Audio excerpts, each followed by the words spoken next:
Buenos días a todos, bienvenidos al Club de Revistas de Epidemiología. Gracias por la participación y su asistencia. Nuevamente les comento pues por el chat, nos van a compartir Víctor nos va a compartir el enlace para registrar la participación, la asistencia.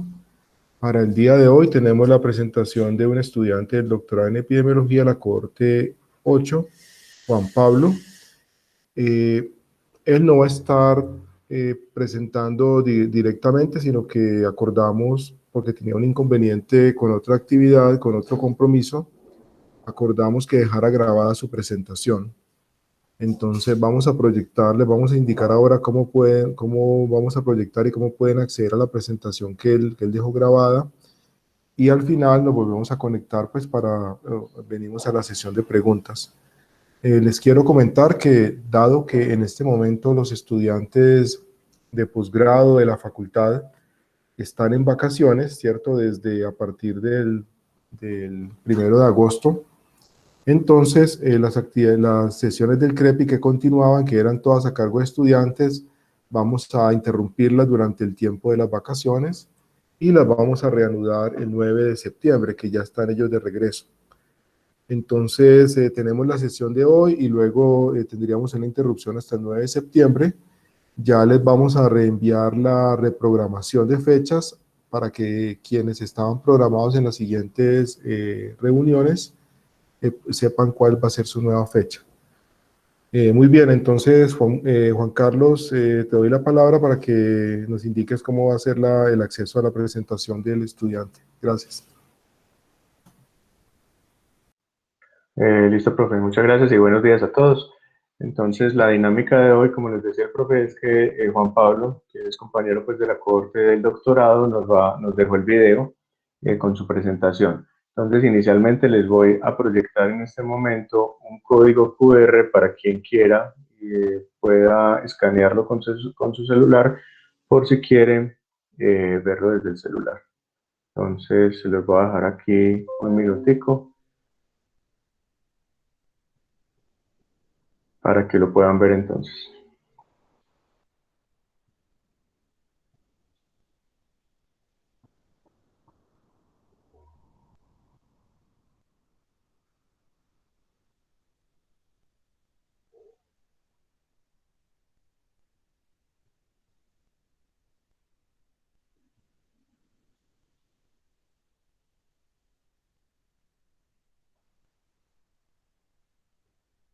Bueno, entonces a continuación lo que voy a hacer es que les voy a proyectar el video para que ya todos lo podamos ver.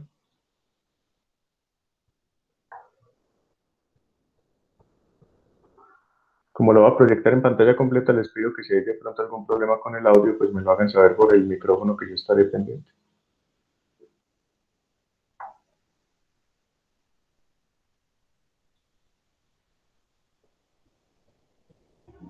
Hola, muy buenos días a todos. Espero que se encuentren muy bien. Muchas gracias por madrugar a esta presentación del CREPI. Muchas gracias al profesor Carlos Rojas por permitirme utilizar esta modalidad sincrónica. Muchas gracias a mi Juan Carlos por toda la gestión realizada para poder adelantar esta presentación. Mi nombre es Juan Pablo Sánchez, yo soy psicólogo de la Universidad de Antioquia, magíster en psicología de la Universidad de Antioquia también, y actualmente estoy cursando segundo semestre de doctorado en epidemiología. Y pues hoy vengo a trabajar con ustedes, a hablarles un poco sobre los efectos del estilo de vida y la edad sobre el desempeño cognitivo, un análisis que se realiza en una de las bases de datos más grandes existentes en la actualidad sobre el desempeño cognitivo alrededor del mundo. Bueno, esta presentación se basa en este artículo publicado el 20 de junio de 2013 en el Journal Frontiers of Human Neuroscience. Es un journal suizo, está reconocido en Q1 en CIMAGO y tiene un índice H de 100, nos habla de una publicación de muy alto impacto.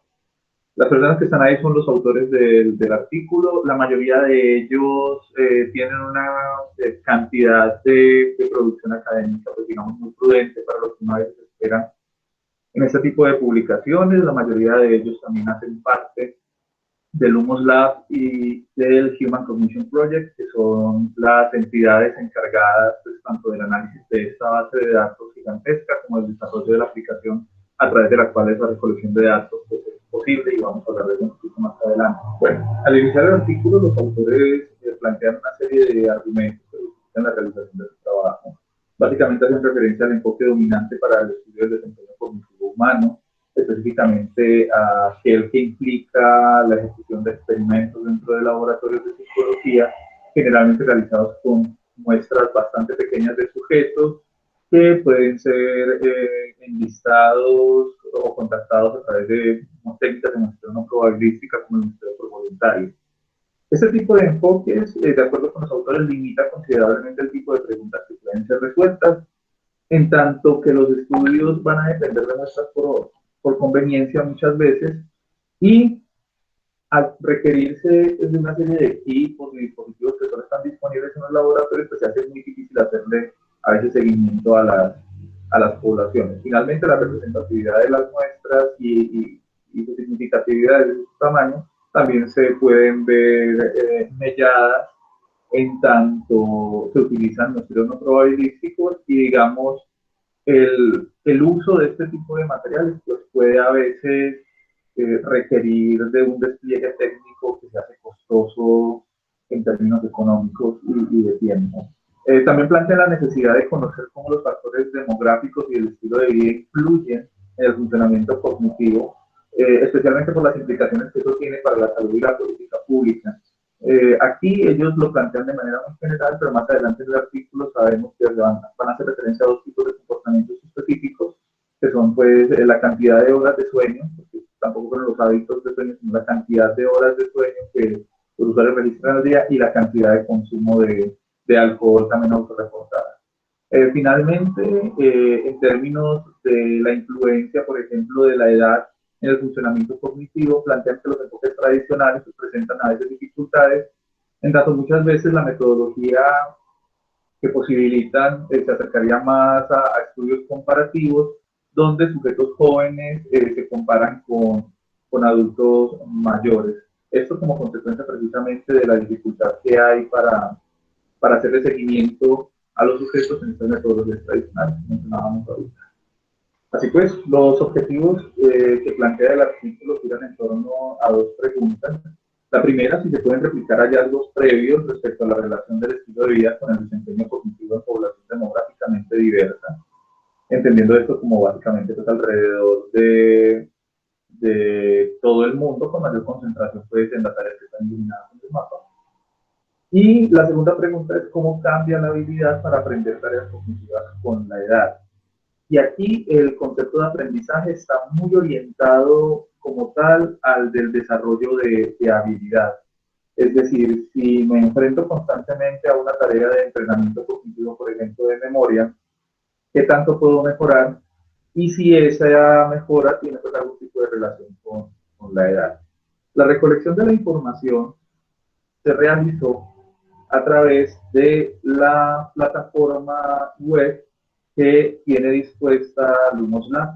Como les decía al principio, Lumos Lab es un equipo interdisciplinario de científicos interesados por las neurociencias, el comportamiento y el diseño pues, de aplicaciones, que ha llegado a integrar resultados de más de 609 millones de tareas cognitivas realizadas por más de 36 millones de usuarios alrededor del mundo.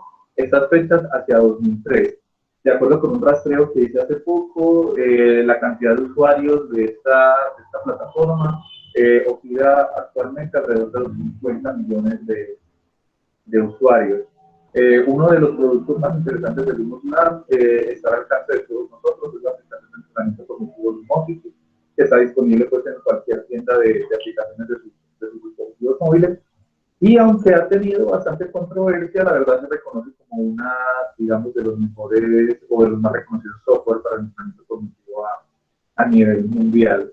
De acuerdo pues, con el artículo, se registraban al 2013 6.661.302 resultados de evaluaciones neuropsicológicas online. Entonces hay 36 millones de usuarios, de los 36 millones de usuarios, 6 millones han presentado de evaluaciones neuropsicológicas, pero tenemos datos de entrenamiento cognitivo, o sea, de tareas finalizadas por los usuarios, que oscilan entre los 609 millones. Esos datos son importantes tenerlos en cuenta porque hay una diferencia tremenda y voy a volver sobre ella al final entre lo que es la evaluación neuropsicológica y el entrenamiento cognitivo como tal. Las imágenes que están entre los cuadritos de los pececitos, las maletas y los trenes son ejemplos de algunas de las tareas cognitivas integradas en la aplicación. El Human Cognition Project es una asociación que tiene unos labs con diferentes investigadores a nivel mundial y se centra precisamente en el análisis de esta enorme cantidad de datos, tratando de resolver pues, diferentes hipótesis según los intereses de los investigadores. De hecho, este artículo se centraba sobre algunas de esas hipótesis. Bueno, el ejemplo 1 del artículo titulado Salud, estilo de vida y desempeño cognitivo tenía el objetivo de identificar si el desempeño inicial de los usuarios presentaba relación con el autorreporte de sus hábitos de vida, recolectados mediante cuestionarios de salud y estilos de vida que se aplicaban a través de la plataforma. Los análisis se centraron básicamente en dos hábitos, como decía ahorita, el sueño y el consumo de alcohol. Ambos autorreportados en cuestionarios, insisto, que se aplicaban cuando el usuario utilizaba la plataforma. En este punto se utilizaron básicamente tres tareas. Una tarea que es básicamente una tarea de matching, no es una tarea de velocidad de procesamiento, donde el sujeto tenía que identificar si la figura que se le estaba presentando era igual a una que se había presentado previamente. Aquí lo que se analizaba era la cantidad de tiempo en milisegundos que tardaba el sujeto en dar la respuesta, y se analizaron un total de 162.462 respuestas. La otra tarea, o otra de las tareas más bien, fue la tarea de matriz de memoria, una tarea básicamente de memoria espacial, en la que participaron, en la que se utilizaron 167 datos. Básicamente consiste en que se le muestra al sujeto una matriz de un patrón específico en una matriz y él tiene que reproducirla de memoria. Y finalmente una prueba de aritmética, conocida como Rate-Up, donde básicamente el sujeto tenía que hacer una serie de cálculos simples antes de que las gotas de agua cayeran sobre el suelo, pero sobre la superficie dentro de la metáfora de una medida de velocidad de procesamiento, una medida de memoria espacial y una medida de aritmética, que en conjunto pues pudiéramos considerar representativos del funcionamiento cognitivo, por lo menos desde el punto de vista de los autores. Ok, entonces para resolver este objetivo, los autores básicamente lo que hicieron fue tomar las medidas más relevantes para cada una de las tareas, es decir, el tiempo de ejecución del matching o la cantidad de patrones o la complejidad del patrón más bien que se recordaba o la cantidad de operaciones aritméticas realizadas, y las ajustaron a un modelo lineal general mediante la utilización de funciones de enlace, específicamente pues, para las tareas de SpeedMatch y Raindrop, es decir, la de velocidad de procesamiento y la de aritmética. De acuerdo con lo que ellos plantean, pues básicamente utilizaron una regresión del Poisson para hacer este ajuste. Recordemos que estos modelos lineales generalizados son básicamente una flexibilización de los modelos de regresión lineal clásicos, hasta donde tengo entendido, y permiten asociar variables que no cumplen pues, como con los supuestos de distribución o ajuste de una distribución normal. Si observamos las curvas que están planteadas para cada una de las variables, nos vamos a dar cuenta que difícilmente pudiéramos considerar que existe una relación lineal entre ellos. Por eso los autores también incluyeron los efectos cuadráticos y lineares dentro de los modelos. De hecho, los efectos cuadráticos están aquí señalados en la tabla en color rojo, y el hecho de que se encuentren pues, con valores negativos, básicamente lo que indica es que tenemos una relación en forma de U invertida. Esta relación es constante en las tres variables, tanto la velocidad de procesamiento como la de memoria, como la de aritmética. Encontramos que el desempeño óptimo en memoria en términos de la relación de sueño está alrededor de las 7 horas, después de lo que empieza a decrecer, y en el caso del alcohol, alrededor de 2 bebidas por día, después de las cuales se empieza a bajar, perdón, de velocidad de procesamiento. En el caso de memoria, también alrededor de las 7 horas de sueño encontramos el mejor desempeño, y para el consumo de alcohol empieza a disminuir después de una bebida al día. Para el caso de aritmética, nuevamente 7 horas de sueño parece ser como el número que se relaciona o en el que se muestra, perdón, mejor desempeño en la tarea, y también con una sola bebida de alcohol al día, de acuerdo a lo que reportan los usuarios. Ok, para el ejemplo 2, los autores estaban interesados en identificar si la edad tenía un efecto sobre la capacidad de aprendizaje o de mejora cognitiva tras recibir 25 sesiones de entrenamiento.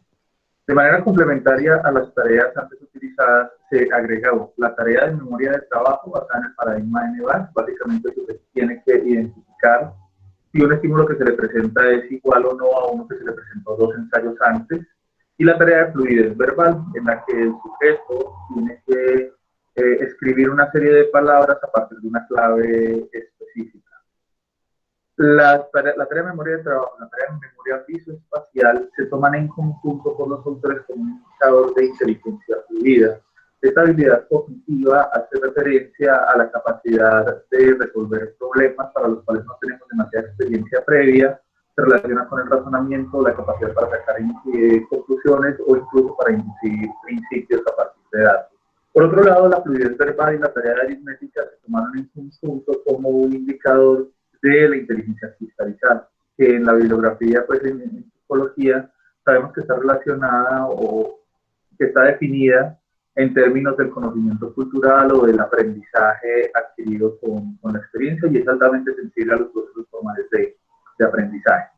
Para las 4 tareas se tomaron las 25 primeras sesiones de todos los usuarios, que entrenaron por lo menos 25 minutos en todas ellas.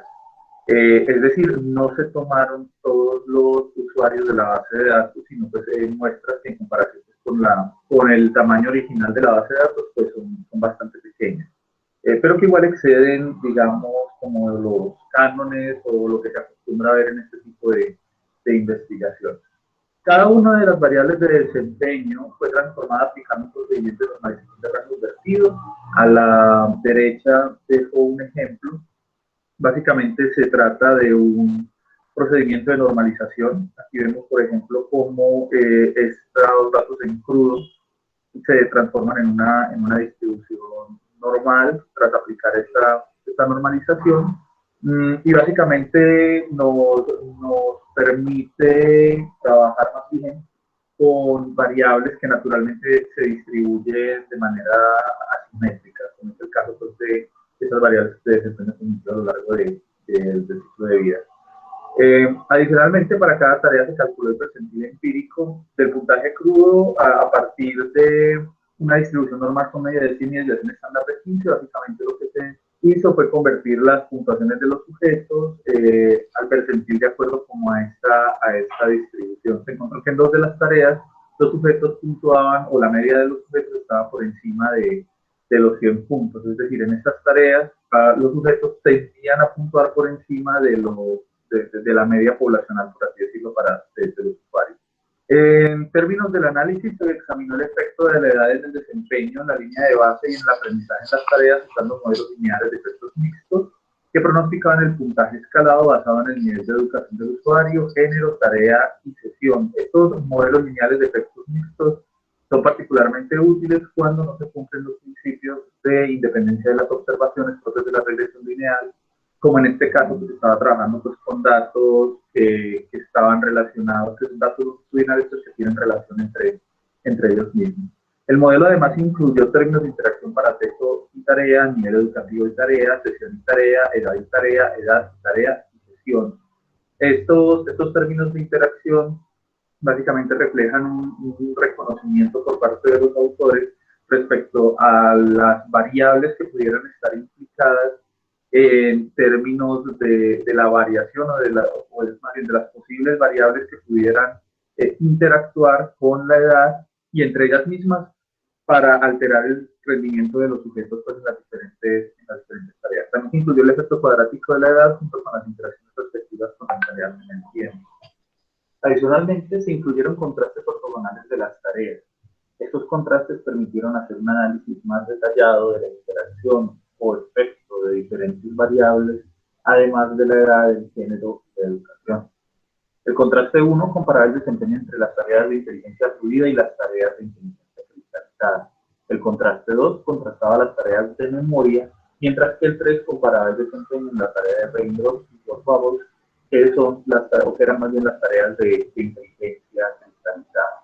De acuerdo con los resultados, se encontraron diferencias relacionadas con la edad, diferencias negativas en el desempeño relacionadas con la edad, como lo indica este coeficiente lineal negativo que estoy señalando aquí. Sin embargo, la interacción entre la edad y C1, la que tenemos acá, indica que el desempeño en las tareas que se basan en la inteligencia fluida disminuye mientras la edad aumenta a una tasa mayor que aquellas tareas basadas en la inteligencia cristalizada. Este contraste o este resultado, esta conclusión, la permite precisamente incluir este contraste ortogonal entre las tareas fluidas, de inteligencia fluida, y las tareas de inteligencia cristalizada. Por su parte, el coeficiente para el contraste 1 con el efecto cuadrático de la edad sugiere que el efecto negativo relacionado con la edad en las tareas de inteligencia fluida empieza más temprano y con mayor fuerza en comparación con las tareas de inteligencia cristalizada, donde el desempeño se preserva más antes de empezar a descender, que es el efecto que vemos aquí.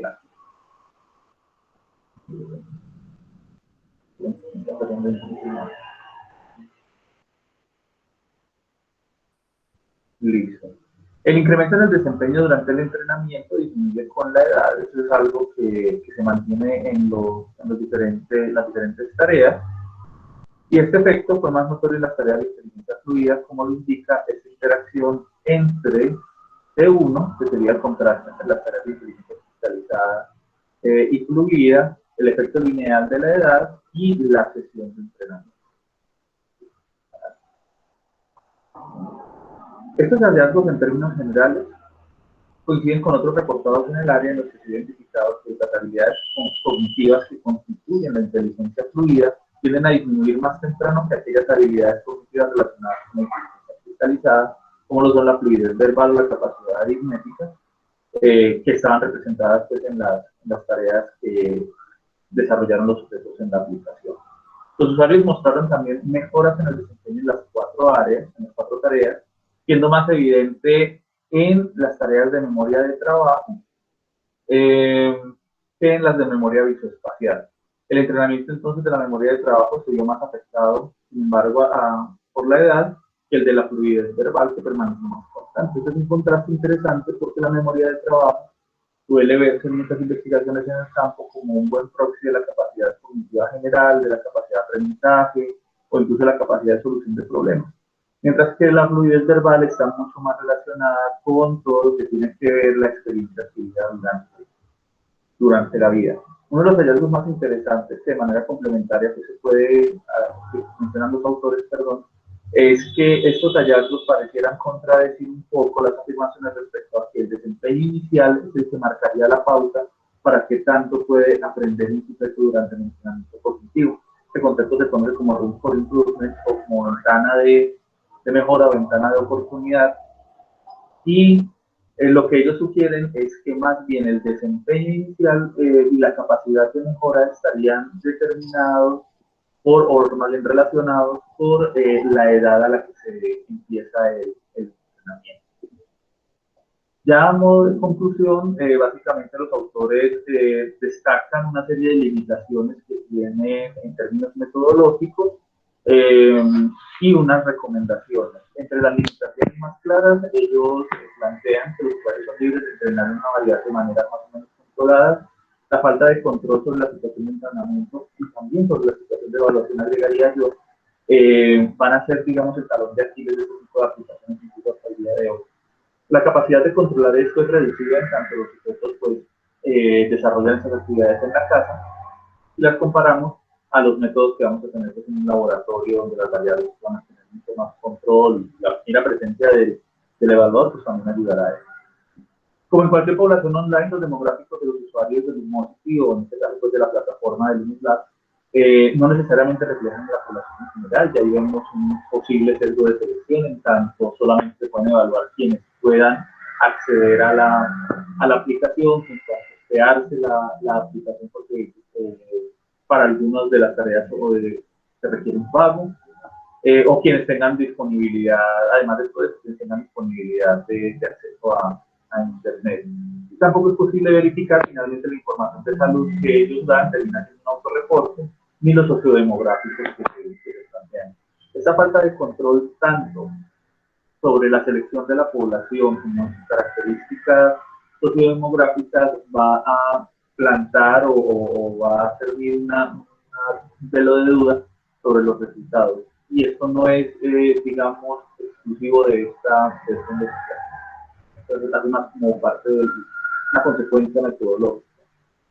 ¿Qué recomendaciones dan los autores? Básicamente se requiere complementar el enfoque de toma masiva de datos con estudios mejor controlados que puedan validar hallazgos y que aprovechen la versatilidad de la plataforma para realizar experimentos a gran escala. Desde 2015, varios de los autores que aparecen en este artículo han estado tratando de hacer estudios multicéntricos para la comparación de sujetos basándose en la plataforma, ya no exclusivamente sobre esta base de datos, que, como ellos insisten, pues, puede tener muchos problemas en términos de sesgo, sino más bien utilizando como tal la aplicación para agilizar el proceso de toma de datos. En términos de unas reflexiones alrededor del artículo, a mí el artículo me parece sumamente interesante, ofrece la oportunidad no solo de explorar nuevas formas de plantear el entrenamiento cognitivo y la evaluación neuropsicológica, sino que también da luces sobre diferentes tipos de metodologías y procesos de análisis de datos que convencionalmente no solemos utilizar demasiado, en gran medida porque tenemos nuestras muestras, como ellos mismos lo plantean aquí, que tienen unas características muy particulares. En términos críticos, o más bien como para abrir debate, yo plantearía que, bueno, el enfoque tradicional no es tan malo como ellos lo plantean. Incluso ellos mismos reconocen al principio del artículo que han encontrado investigaciones, que han publicado investigaciones hasta con 2000. Luego, es un enfoque que, si se cuenta con los recursos y con el apoyo, pues puede dar luces, y hasta ahora lo ha hecho, muy interesante sobre el funcionamiento en general. Entonces, realmente ese enfoque tradicional no es que sea particularmente malo. Adicionalmente, desde hace más o menos 30 años han empezado procesos de aprovechamiento, desarrollo y utilización de diferentes tipos de software para la recolección de información. Luego, tampoco es que estemos condenados al lápiz y papel. En términos de la evaluación, yo había dicho que iba a hablar sobre la evaluación neuropsicológica. A mí particularmente me preocupa que no ofrezcan información respecto a las propiedades psicométricas de las tareas que utilizaron para evaluar. Es decir, si bien las tareas se ven atractivas y obviamente pues, parece que son usables en términos de que permiten la recolección de los datos y demás, no sabemos nada respecto a su validez en términos de constructo, ni tampoco respecto a su confiabilidad, que no incluye ahí la confiabilidad, me disculpa. Tampoco respecto a la confiabilidad de los ítems que plantean, y eso es sumamente necesario, sobre todo si se están tratando de establecer conclusiones en, digamos, un panorama tan general, incluso a nivel mundial, como lo están planteando. No tener o no disponer de esta información, incluso no ofrecérsela al lector, pues establece ciertos suspicacias respecto a la posible presencia de sesgos de información. El modelo teórico del funcionamiento cognitivo que ellos utilizan de base no queda claro tampoco. Me llama mucho la atención que, aunque hablan de inteligencia fluida e inteligencia cristalizada, específicamente no hacen referencia al modelo de Horn-Cattell, que es, digamos, de donde aparece esta distinción, ni a modelos más actuales como el CHS o el modelo de Carroll Horn-Cattell, que precisamente retoma estas distinciones de inteligencia cristalizada y fluida y elabora un modelo triárquico orientado a la identificación de habilidades específicas y generales en el funcionamiento cognitivo.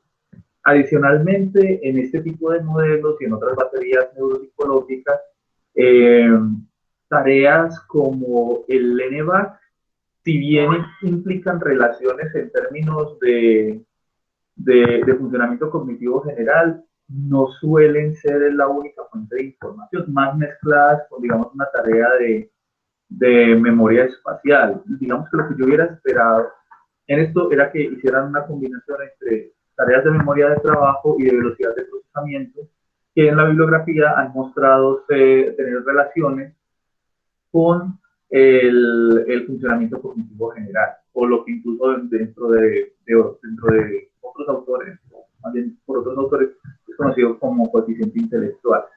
Eso, más que el término coeficiente implica también otra discusión. Por lo menos si nos basamos en algunas baterías como el busco, ese término no se utiliza más de funcionamiento cognitivo, que iría más en la línea del modelo teórico que plantean aquí los autores. El desarrollo de las conclusiones, a mí por lo menos me parece un poco, no sé, me disculpan la palabra, quizás expuesto. Me parece que es bastante descriptivo, muy orientado a la lectura de los estadísticos en los modelos, pero que permitiera más desarrollo en términos incluso de plausibilidad biológica, de efectos de la información, de efectos pues, generales de la investigación, si quisiéramos hacer un análisis de la adecuación de la metodología. También pudiéramos, o por lo menos yo extrañé un poco que plantearan, por lo menos de manera narrativa, las posibles relaciones causales, por qué seleccionaron estas variables, por qué plantearon las interacciones que plantearon. En ocasiones sentía como que estaban tratando de cubrir todos los flancos sin una guía teórica muy clara, sin una hipótesis en términos teóricos muy claro. Y eso pues, siempre genera un poco de inquietud.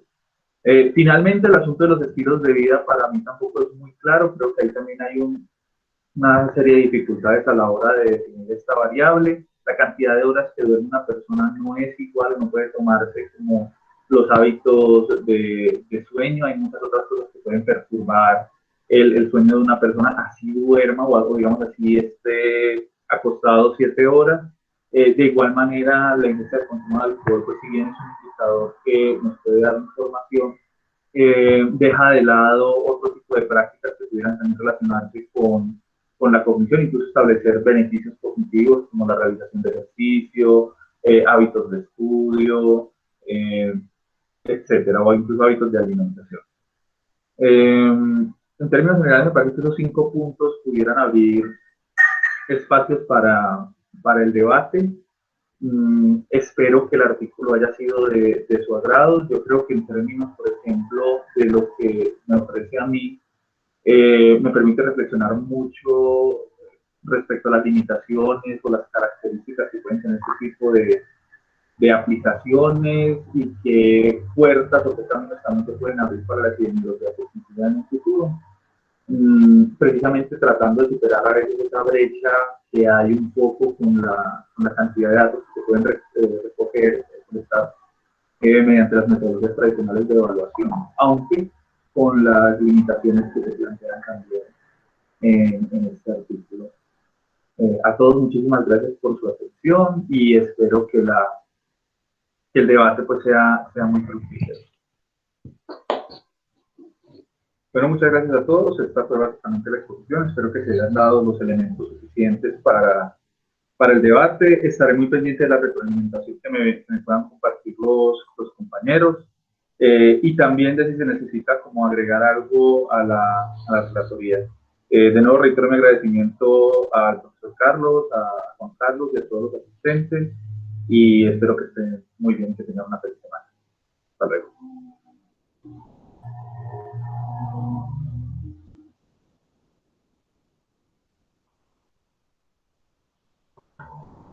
Listo, profe.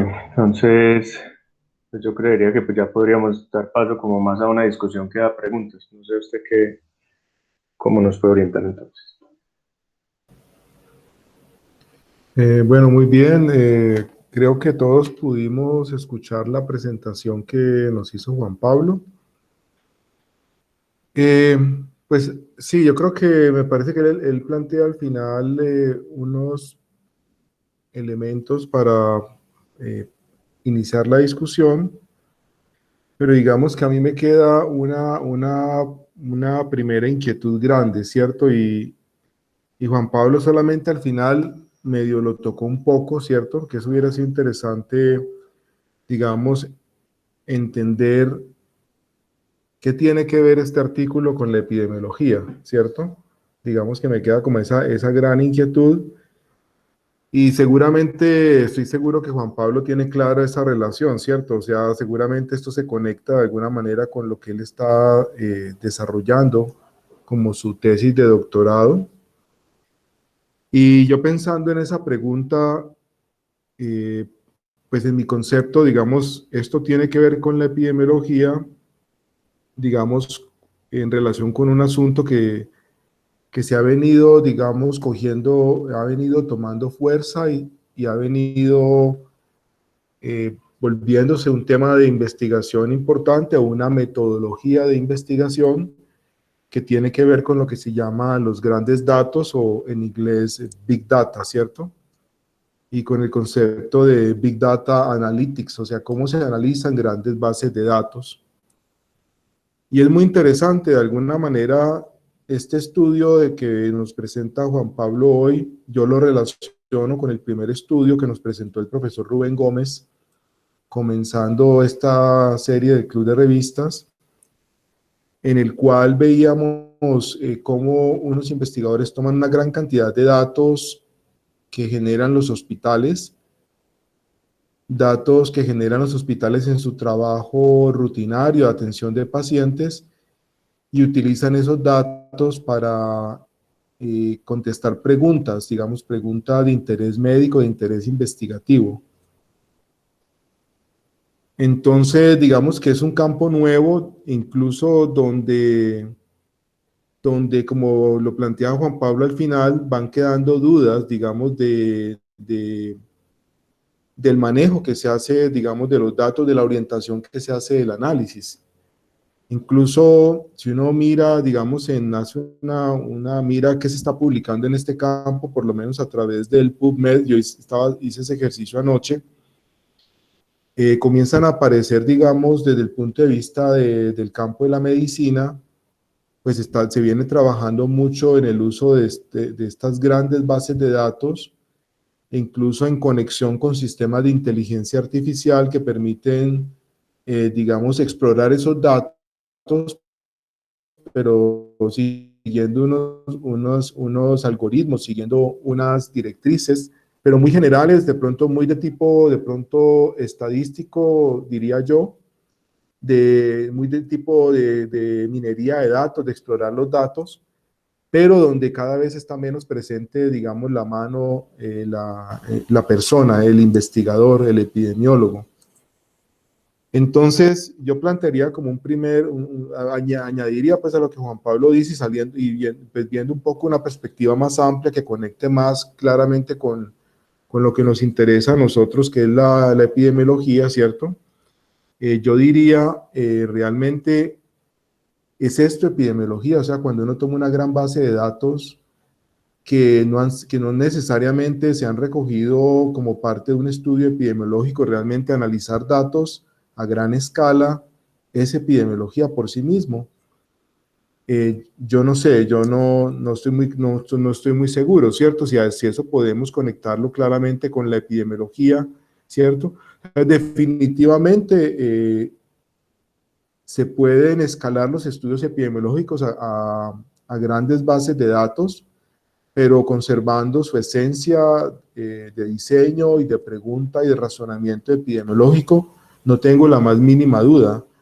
Y digamos que con estas grandes bases de datos seguramente vamos a lograr mayor validez externa, mayor representatividad de los resultados, mayor precisión posiblemente por la cantidad de datos, mayor precisión en las estimaciones, pero también mayores riesgos, ¿cierto? Porque esa gran precisión nos va a permitir encontrar una gran cantidad de asociaciones con unos niveles, digamos, de significación estadística válidos de acuerdo a los parámetros que tenemos convencionales, ¿cierto? De manejar esa significación.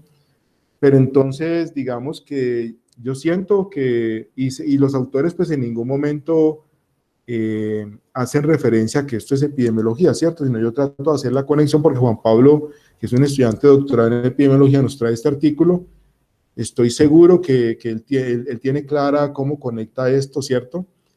Pero entonces plantearía como ese comentario realmente, y ustedes si miran la literatura, lo que se está publicando últimamente, algunos artículos que están saliendo, están haciendo ese cuestionamiento, ¿cierto? Sobre ese cuestionamiento sobre el uso de estas grandes, inmensas bases de datos, ¿cierto?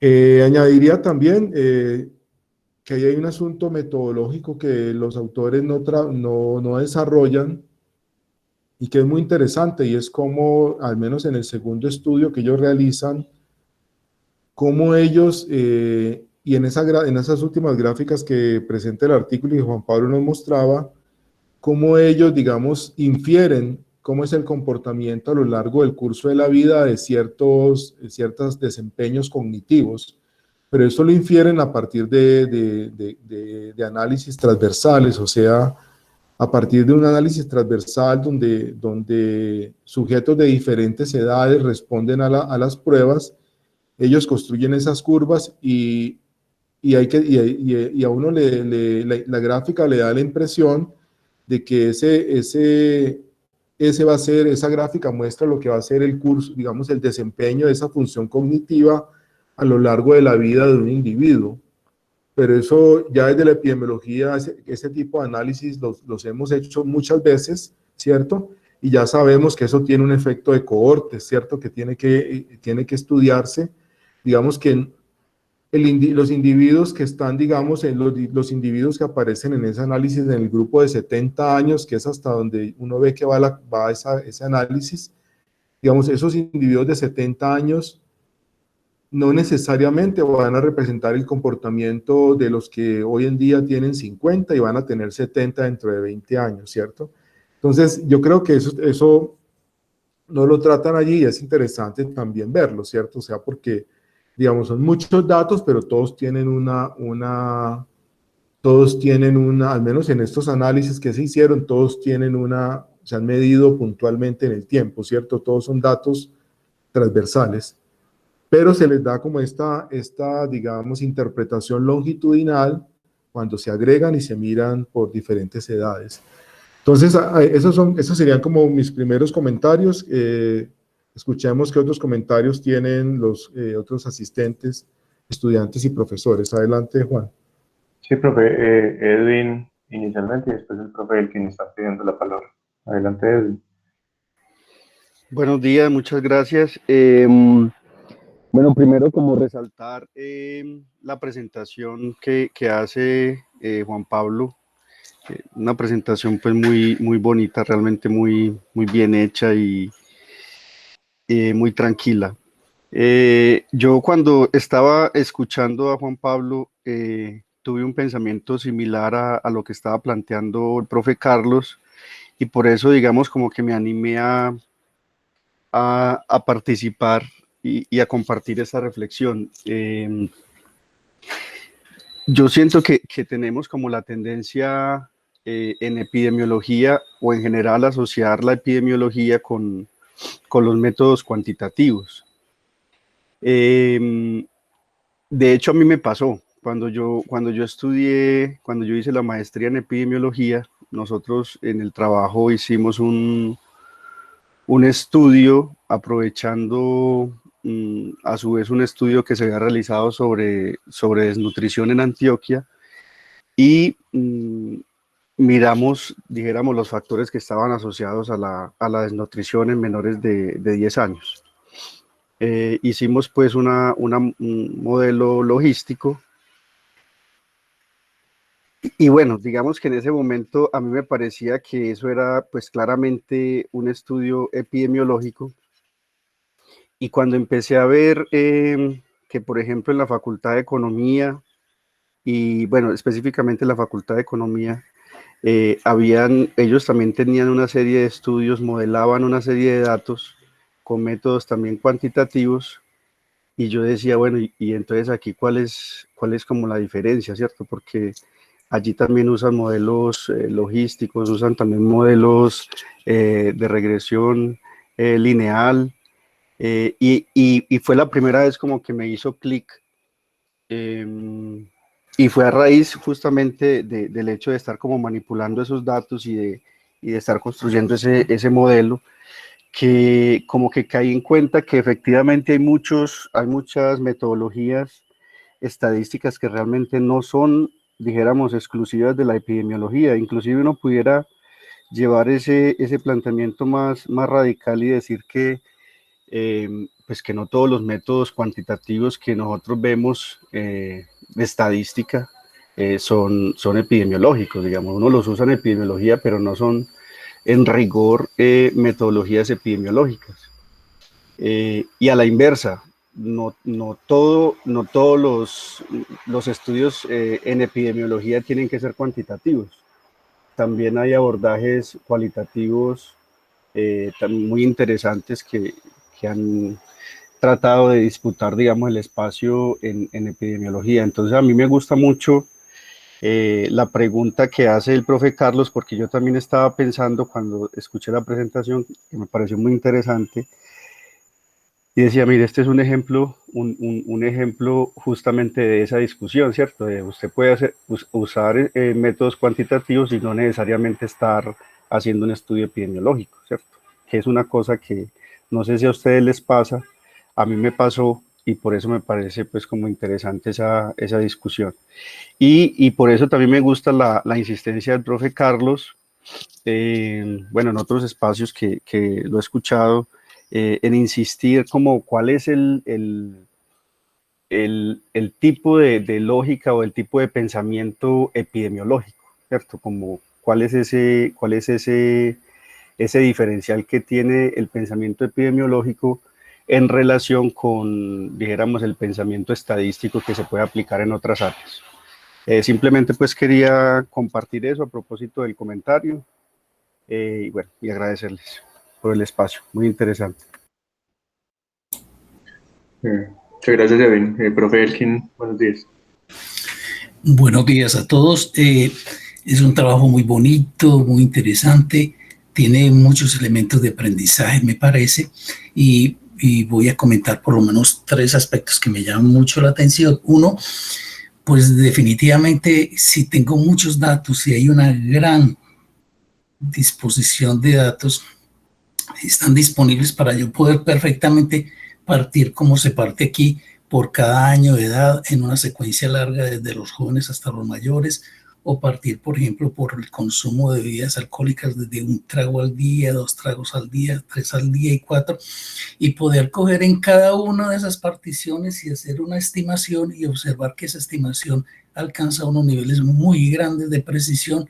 Me da una sensación muy grata de disponer realmente de unos datos que se consolidan en cuanto a que esa precisión me asegura que esa estimación muestra un valor que puede ser muy creíble en el sentido de que muchísimos datos tienen una variación, pero que se concentran en torno a un punto que define realmente un dato que es aceptable como conocimiento nuevo. El otro aspecto es que cuando se hace ese tipo de análisis, se puede observar algo que aquí observo también en este estudio, es el concepto de la consistencia. Cuando tantos datos muestran el mismo resultado de una forma tan consistente, ese es un rasgo también muy importante de solidez en el conocimiento, en la evidencia, y aquí se ve muy bien. Hace 8 días, por ejemplo, veíamos en un análisis de una intervención donde pues los indicadores que eran muy elegantes desde el punto de vista estadístico, unos decían que sí y otros decían que no, y entonces lo mismo podía hacer que se disminuyera la incidencia, pero también podía ser lo mismo que antes se aumentaba la incidencia. Son aspectos que muestran cuando algo no está muy estable, muy sólido, muy consistente, de que hay cosas por resolver en ese análisis. En este, en cambio, yo encuentro cosas extremadamente bonitas. Voy a referirme, por ejemplo, al primer ejemplo, cuando dicen cómo se comporta el consumo de alcohol, perdón, dijéramos el consumo de alcohol o el número de horas que yo duermo por día. es bonito observar que en los 3 indicadores de función cognitiva que se muestran, función cognitiva, memoria, aritmética, se ve una consistencia extraordinaria. O sea, siempre es el mismo patrón de comportamiento. Cuando se duerme 1 hora, 2 horas, 3 horas, 4 horas, 5 horas, 7 horas, cómo se ve el proceso, y cuando se pasa de 7 horas, cómo pasa 8 y 9. Y con relación al número de bebidas alcohólicas por día, se ve un patrón extremadamente constante. Lo bonito de eso en promoción de la salud y en estilos de vida saludable es que efectivamente eso refleja el comportamiento fisiológico de los factores que son o protectores o factores de riesgo. Como se ve, esa curva en todas es una curva de U invertida, es decir, es un fenómeno que no es lineal, simple, no es monótono, no es parsimonioso, es un fenómeno que tiene una curva, es decir, se comporta de cierta forma hasta un punto y de ahí en adelante se comporta en forma inversa. Esto es muy bonito porque el organismo funciona así y es bonito verlo en una expresión de un modelo matemático, una función cuadrática que muestra que hasta cierto punto hay un beneficio, es decir, el factor se comporta como protector. Y a partir de ese punto y una meseta muy pequeñita empieza a descender en forma contraproducente, indicando que a partir de cierto punto empieza a ser contraproducente. Esa modelación tan bonita de 2 tendencias, no esas tendencias lineales clásicas parsimoniosas que conocemos, que siempre van a un sentido. De hecho, la epidemiología tiene esa limitante en cierta forma, si es que vamos a hablar de método. La epidemiología mide las cosas en un nivel realmente limitado de discriminación.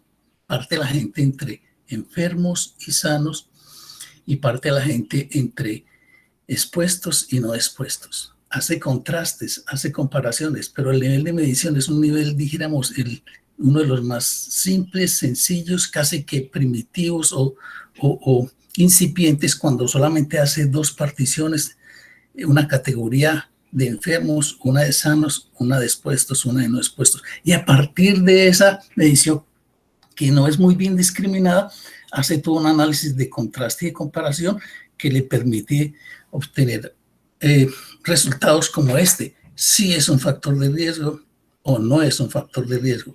Y establecer a veces un intervalo de confianza para decir si efectivamente es un factor de riesgo que supera el análisis de las consideraciones de las variaciones que se pueden producir por el azar.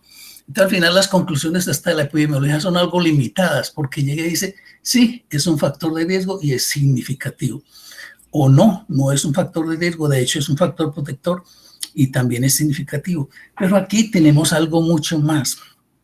Y algo más es que no solamente muestra el efecto, sino que estudia el comportamiento de ese efecto a lo largo de una variable. En este caso, observar cómo es el desempeño cognitivo de las personas en un rango de variaciones de horas de sueño o en un rango de variaciones de consumo de tragos por día de alcohol o de bebidas alcohólicas. Pues lo que está mostrando es algo mucho más de lo que incluso muestran los procedimientos a veces limitados de la epidemiología, es el comportamiento de esa relación. Es decir, va más allá. Personalmente no me preocupa el asunto de hasta dónde va la epidemiología y dónde empieza, dijéramos, la estadística, dónde empiezan las matemáticas. No me parece, es una preocupación que pudiera ser muy crítica en el sentido de que cuando estamos metidos en la ciencia, cogemos los métodos que ha consagrado la epidemiología y le agregamos otros que se han consagrado en la bioestadística y agregamos otros que se puedan haber consagrado en toda esta parte analítica que va aportando nuevas tendencias, nuevos análisis, nuevas posibilidades de mirar el comportamiento de la realidad. En resumidas cuentas, quiero decir que esto me parece muy bonito porque hasta ahora no había visto tan bien representado el concepto de que los factores de riesgo, o mejor dicho, los factores de riesgo, antes que factores de riesgo, pueden comportarse como factores protectores.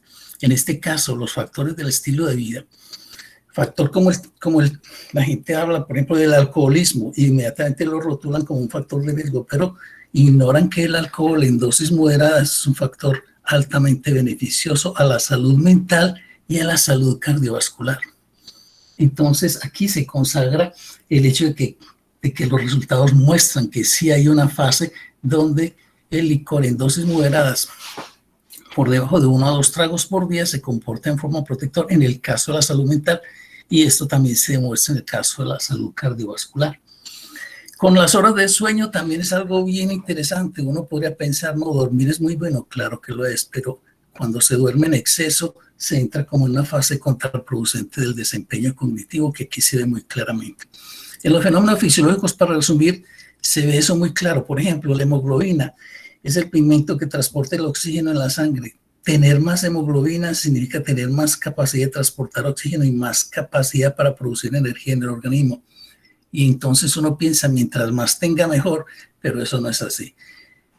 14 gramos de hemoglobina por decilitro de sangre son buenos y 15 son mejores y 16 mejor, pero 17 es un punto, como dijéramos, el punto crítico, el cenit.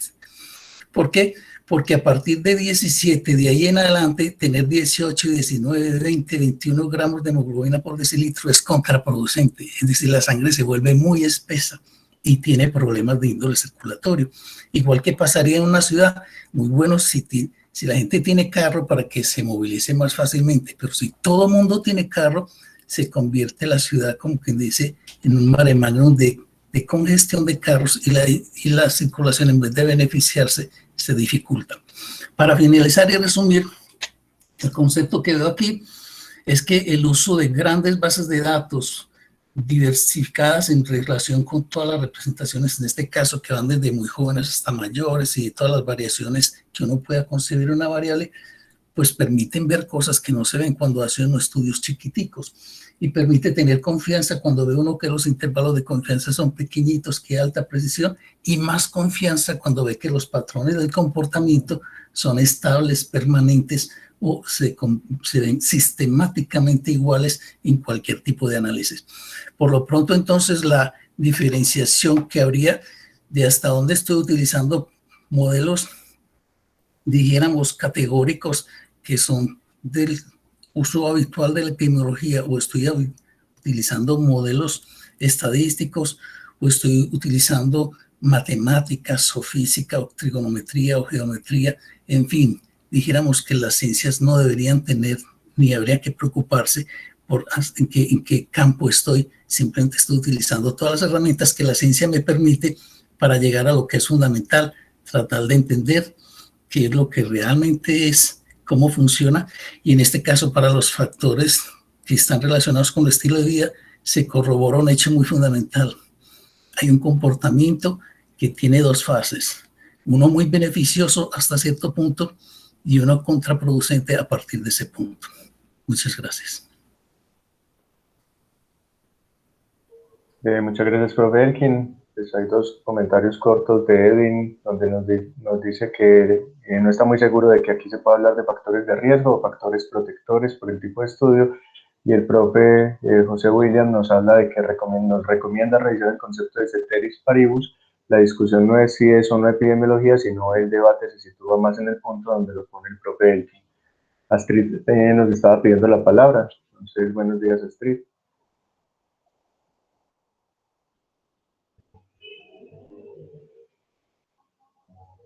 Astrid.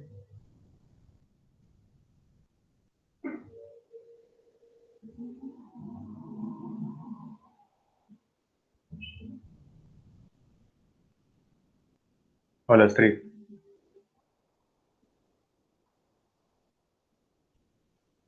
Bueno, profe Carlos, pues no sé, no hay más preguntas en este momento. Astrid nos pide la palabra, pero no sé si tiene algún problema de pronto con la conexión.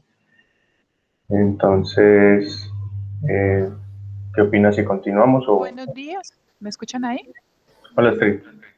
Sí, buenos días, yo les estaba hablando, pero mira, bueno, se demora en activar el micrófono. Buenos días para todos nuevamente.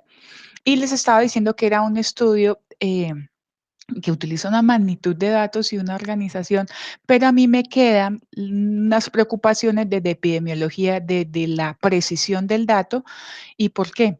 porque los celulares, estas aplicaciones de juego, generalmente los papás le permiten a los hijos a que accedan a sus celulares y ellos pues acceden a los juegos y no necesariamente la persona que juega corresponde a la edad con la que se inscribió. Eso es un detalle. Y otra cosa puede ser que desde el principio se registre la edad de otra persona que no corresponde. Entonces, la precisión y la validez de los datos está comprometida. Entonces, eso hay que reconocerlo. Lo mismo que yo no escuché si esos juegos para evaluar esas habilidades en las personas habían tenido ya una evaluación previa para uno saber qué tan precisos, perdón, qué tan válidos son para medir lo que pretenden medir, ¿sí? La habilidad cognitiva, la habilidad para matemática, la habilidad para actitud verbal, todas esas cosas. Sí, el Big Data nos permite tal vez tener patrones de un sinnúmero de datos, pero hay que pensar en la validez, en la precisión y en la utilidad y en la simplicidad de los patrones para entender la realidad que queremos explicar, ¿sí? Porque nos pueden salir sin número de resultados, pero y hasta controversiales, que no necesariamente pueden estar explicando la realidad. Ese sería mi aporte frente al artículo. Muchas gracias. Gracias, Astrid. Bueno, profe Carlos, no hay más preguntas a este momento. Yo quería agregar un comentario un poco en el sentido de lo que plantea Astrid. Y digamos que si comparamos este estudio con el estudio sobre los tratamientos para COVID-19 que nos presentó el profesor Rubén en la primera sesión del CREPI, recuerdan que sobre ese estudio que fue retirado de la revista debido a la imposibilidad de reproducir esos resultados y a la duda que se planteó sobre la veracidad y la validez de esos datos, ¿cierto? Digamos que por qué ese estudio de cloroquina, de tratamiento de COVID es censurado y retirado, por qué se cuestiona y digamos por qué un estudio como estos no se cuestiona, ¿cierto? Porque el mismo cuestionamiento se lo puede hacer uno, o sea, qué posibilidad tenemos de reproducir estos resultados, de encontrar los mismos hallazgos. Y pues yo creo que tiene que ver claramente pues con la pregunta y con la implicación que tiene el resultado, ¿cierto? El otro estudio es en un momento que está respondiendo una pregunta que todo el mundo está esperando una respuesta para tomar decisiones, para actuar.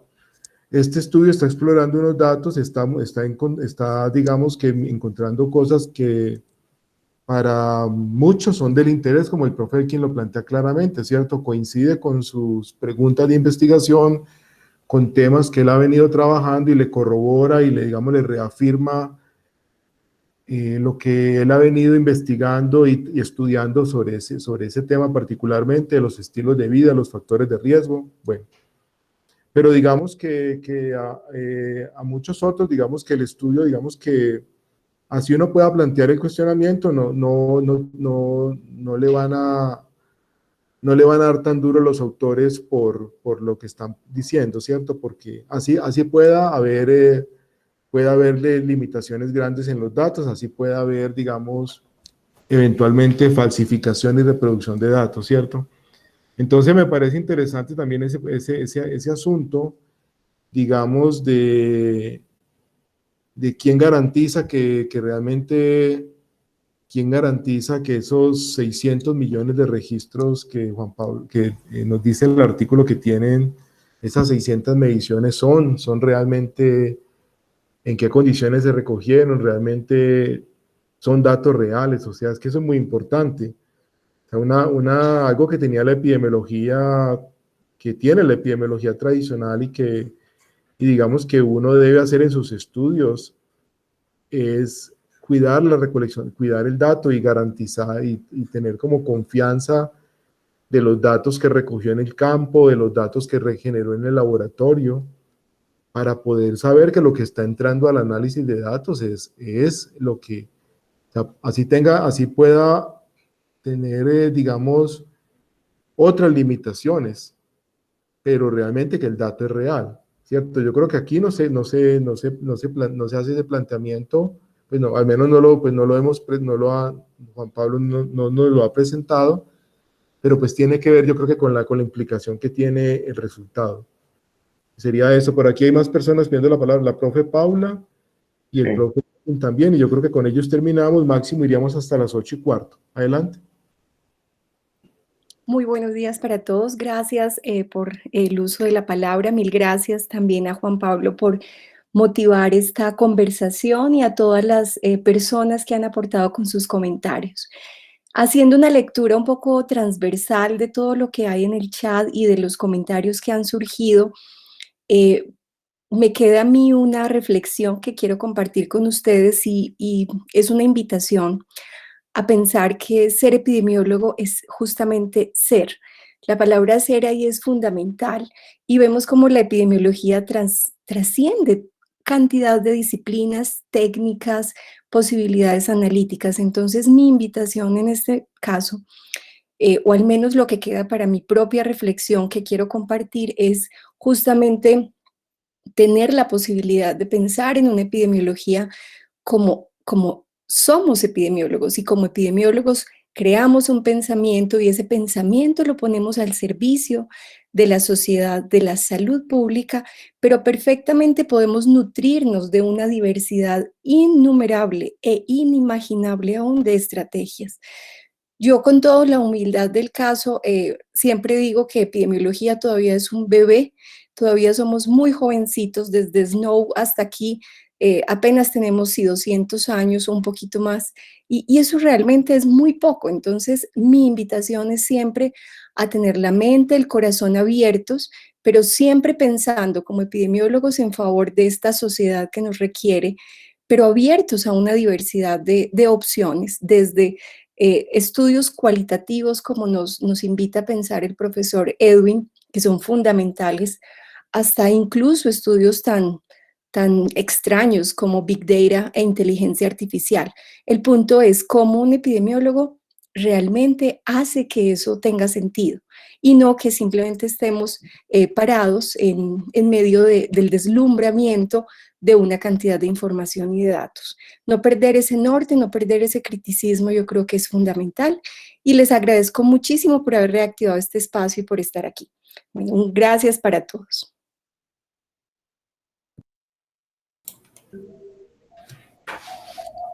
Bueno, entonces yo haría un comentario asumiendo que se nos está acabando el tiempo, pero es porque me pareció muy interesante y que dejamos pendiente que frente a esa primera ocasión donde los científicos se retractan porque tal vez los resultados no están muy seguros o no pueden reproducirse, yo diría que hay que mirar un poquito más allá de eso. Después de ese evento me fui a estudiar la historia de Galileo Galilei y cómo tuvo que retractarse públicamente. Y asombroso pensar que alguien que decía que no, la creencia es que la Tierra es plana, no lo es redonda, es esférica, y no es el Sol el que gira alrededor de la Tierra, como si la Tierra fuera el centro del universo, sino que al contrario, es la Tierra como un planeta más, como un satélite casi, la que gira alrededor del Sol.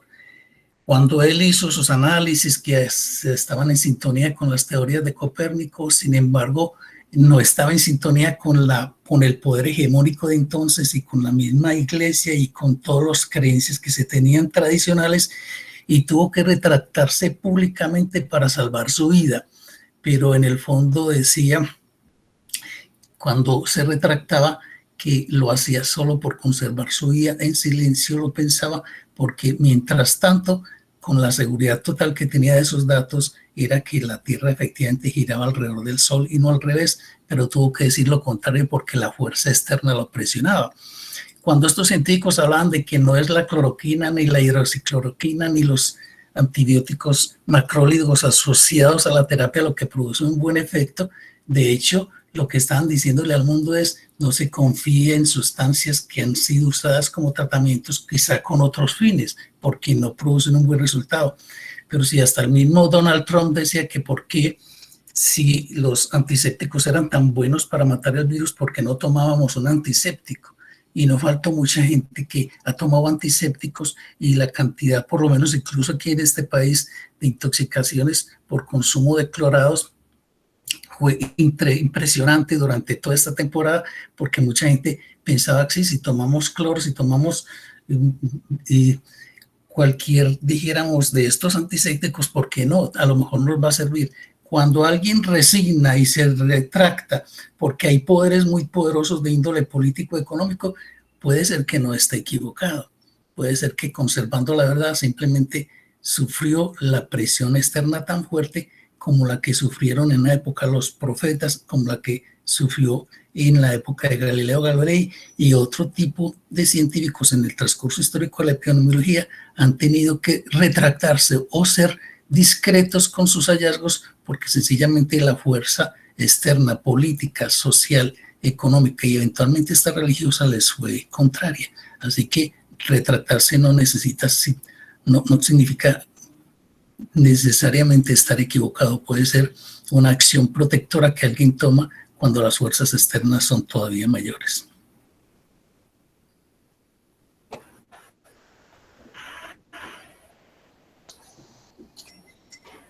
Muy bien, bueno, muchas gracias. ¿Algún otro comentario, Juan Carlos? ¿Tienes algún comentario? ¿Alguno de los estudiantes?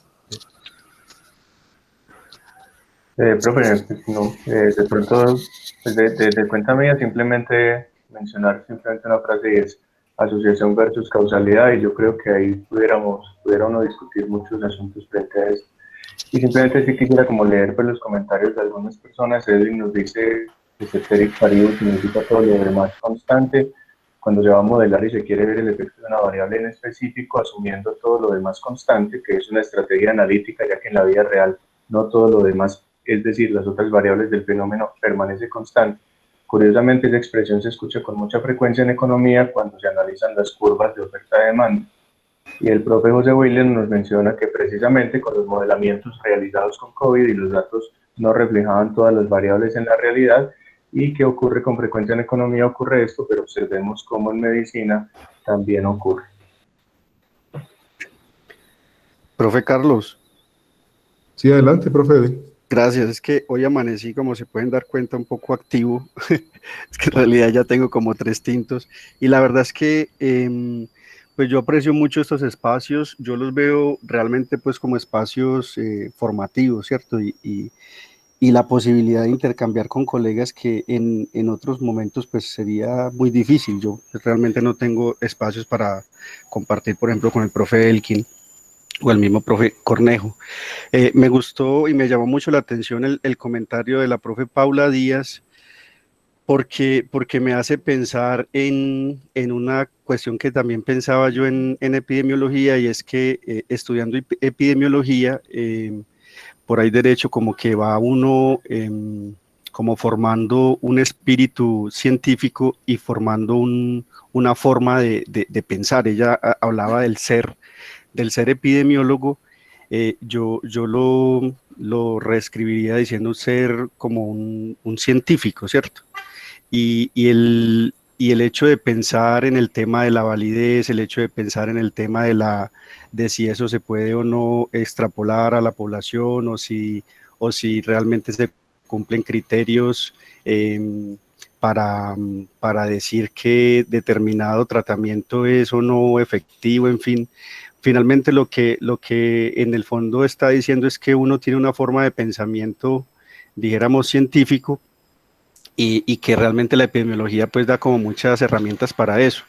Lo que no sé es si ese pensamiento científico sea siempre pensamiento epidemiológico, y yo creo que ahí es donde está como la discusión. Yo en lo personal siento que la maestría o la epidemiología a mí me ayudó mucho como a formar ese criterio, pero también es verdad que eso se desarrolla, dijéramos, en muchas áreas del conocimiento, y no necesariamente todo es pensamiento epidemiológico. Ese era como el último comentario que quería hacer. Muchas gracias.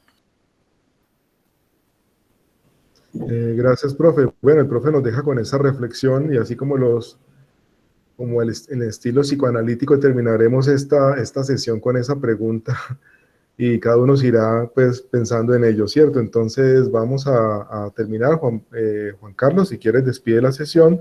Recuerden que nuestro próximo encuentro será el 9 de septiembre. Vamos a tener el receso de vacaciones para que los estudiantes tengan un merecido descanso. Bueno, Juan Carlos, adelante. Bueno, profe, pues muchas gracias a todos por la asistencia. Recuerden que en el blog del Club de Revistas se encuentran las sesiones pasadas, los artículos y sobre todo las relatorías que estamos tratando de elaborar como conclusiones acerca de lo que venimos discutiendo. Que tengan entonces un feliz día y muchas gracias de nuevo. Gracias a todos. Recuerda detener la grabación, por favor. Sí, señor. Bueno, muy bien, muchas gracias. Salió muy bien.